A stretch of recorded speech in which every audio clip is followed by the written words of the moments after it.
Hello दोस्तों, अभिनव नाम है मेरा। स्वागत करता हूं आप सबका एक बार फिर से आपके अपने यूट्यूब चैनल मैथ्स बाय अभिनव राजपूत में।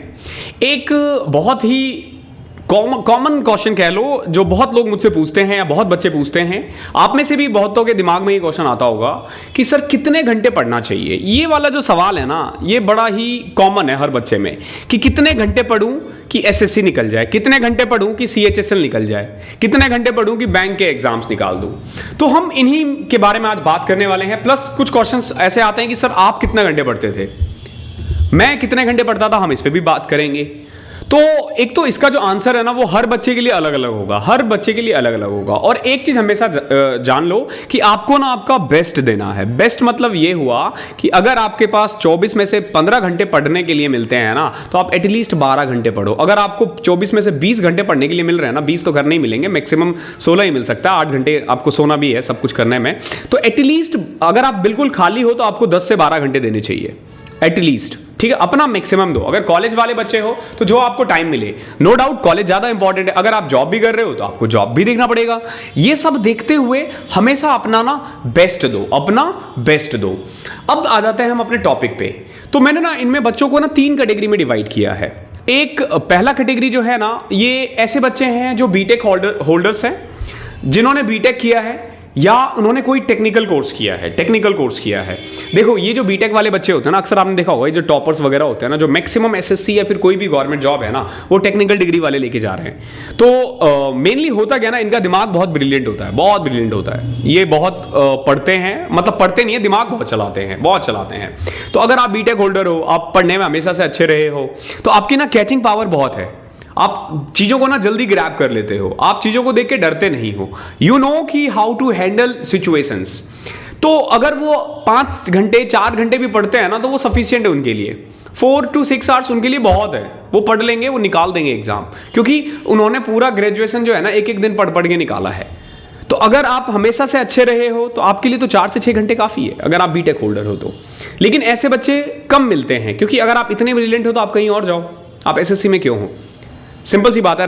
एक होता है कि नहीं भैया मुझे गवर्नमेंट जॉब करनी, आराम से जॉब लेनी, हाँ तो आप सही हो, बिल्कुल तो आप सही हो। लेकिन आप अगर और अच्छा कर सकते हो तो और अच्छा करो। फिर दूसरा कैटेगरी आ जाता है ऐसे लोग जो बीकॉम करते हैं या बीए करते हैं या बीएससी भी करते हैं, लेकिन ये बाय ऑप्शंस होते हैं, परसेंटेज के कारण नहीं, मार्क्स के कारण नहीं। फॉर एग्जाम्पल मैं कॉमर्स बैकग्राउंड से था, मेरे नंबर कम थे तो मैं बीए में आ गया। ओके, मेरे नंबर कम थे क्योंकि मुझे बीकॉम ऑनर्स नहीं मिल सकता था दिल्ली यूनिवर्सिटी में, ठीक है। तो मैं क्या किया, मैं बीए में चले गया, ठीक है, वो भी स्पोर्ट्स कोटे से, ठीक है। तो मेरे पास उतने मार्क्स नहीं थे, तो मैं लेकिन गया भी तो मैं फोर्स करके नहीं गया, मैं बाय ऑप्शन गया। मतलब एक तरह से कि मैं बीकॉम के लायक था लेकिन उससे थोड़े कम थे तो मैं बीए में चले गया। तो ऐसे बहुत बच्चे होंगे जो 70, 80, 90% लाते होंगे, लेकिन अभी बीए, बीकॉम, बीएससी कर लिया उन्होंने। तो आप भी पढ़ने में अच्छे खासे हो, लेकिन आप ध्यान रखना आप बीटेक जितने तेज तरार नहीं हो। ऐसा नहीं है कि आपके बीटेक वालों से कम आएंगे, लेकिन इसको थोड़ा सा मैं आपको बताता हूँ। मैं बहुत लोगों से मिला हूँ, बहुत लोग जो जॉब करते हैं, बहुत ट्रेनिंग में मिला मैं। ऐसे जो IITians होते हैं, IIT होते हैं, आई कैन फील कि they are superior to me by their mind, in their mind. वो बहुत ब्रिलियंट होते हैं। तो अगर आप 6 to 8 आवर्स दे रहे हो तो ओके है, 6 to 8 आवर्स, बट कंसिस्टेंट रहना है। महीने में एटलीस्ट 3 से 4 दिन ब्रेक छोड़ के 25 दिन तो आपको पढ़ना ही पढ़ना है। मतलब अगर आप एवरेज स्टूडेंट रहे हो या मोर देन एवरेज रहे हो। और फिर आ जाता है तीसरा, ये जो थर्ड कैटेगरी है ना, इसमें ज्यादा लोग लाई कर रहे होते हैं। ये वो लोग होते हैं जो एसएससी फोड़ने वाले बच्चे होते हैं, ये वो लोग होते हैं जो स्ट्रगल कर रहे होते हैं, ये वो लोग होते हैं जो मेहनत कर रहे होते हैं। अब बीटेक वाला मेहनत जितना कर रहा है ना, बाकी नॉर्मल वाला बच्चा जितना कर रहा है, वो उतने में पता है बड़ा एग्जाम निकाल दे। लेकिन आप लोग जो 90% की भीड़ है, जिनको पढ़ने के लिए रेगुलर मोटिवेशन चाहिए होता है, जो सबसे ज्यादा स्ट्रगल कर रहे हैं पढ़ने के लिए, उन्हें मैथ समझ में नहीं आ रही है, वो मैथ्स में मेहनत कर रहे हैं, उन्हें जीके समझ में नहीं आ रही, वो जीके में मेहनत कर रहे हैं, जिन्हें इंग्लिश समझ में नहीं आ रही, वो इंग्लिश में मेहनत कर रहे हैं। जो ब्रिलियंट लोग हैं उनको इन चीजों में प्रॉब्लम नहीं होती। तो आपको ना अपना बेस्ट देना है, एटलीस्ट 10 घंटे देने हैं, 8 से 10 घंटे तो आपको देने ही देने हैं। अगर आप रेगुलर 10 घंटे दे रहे हो ईमानदारी से, और अगले 8 से 9 महीने तक आप देते रह गए ना, अगर आप रोज दे रहे हो 10 घंटे, तुम्हें 5 दिन ब्रेक नहीं लेना। तुम क्योंकि 1 दिन ब्रेक लेते हो ना, 4 दिन पीछे जाते हो। ध्यान रखना, तुम अगर 1 दिन ब्रेक लोगे 4 दिन पीछे जाओगे। तुम्हें ब्रेक नहीं लेना, 1-2 दिन महीने में ले लिया। ये सैटरडे संडे ये तेज तरार बंदों के चोचले हैं, ये अमीरों के चोचले हैं। तुम्हारे लिए कोई वो नहीं है, तुम्हारे लिए यही है।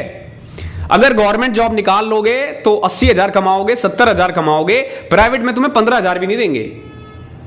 लिख के ले लो मुझसे, मैं अगर अभी प्राइवेट में जाऊं कोई पूछे ना मुझे, क्यों देंगे मुझे वो? तो भैया आपके लिए करो या मरो वाली स्थिति है, आपके लिए सब कुछ यही है, सब यही है। तो आपने क्या करना है, आपको कम से कम 10 से 12 घंटे देने हैं और हर सब्जेक्ट पढ़ना है।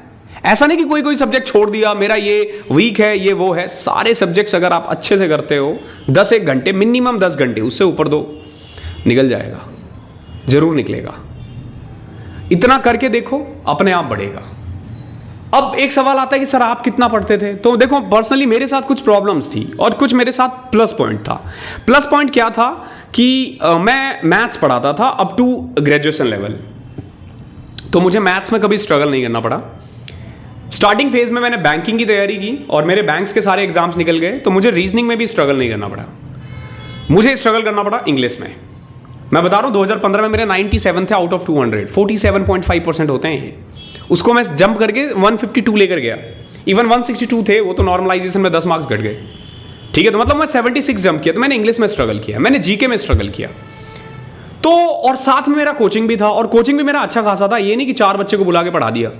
कोचिंग सेंटर था मेरा और उसमें 70-80 बच्चे होंगे कम से कम।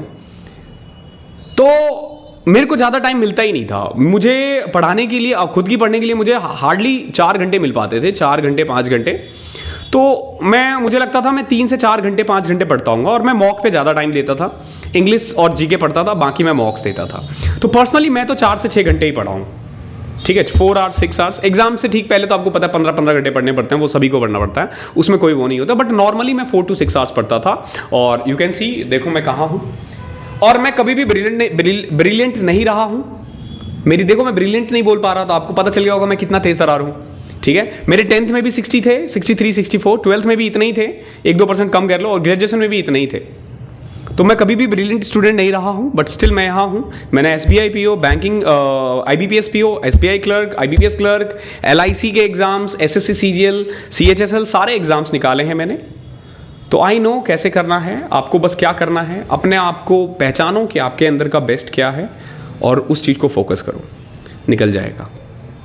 इस वीडियो को मैं यहीं क्लोज करता हूं। Thank you so much 7.5 minute देने के लिए। अगर कुछ इधर उधर लगा होगा, कोई क्वेश्चन है, तो आप मुझे इंस्टाग्राम मैथ्स बाय अभिनव राजपूत पे फॉलो कर सकते हो।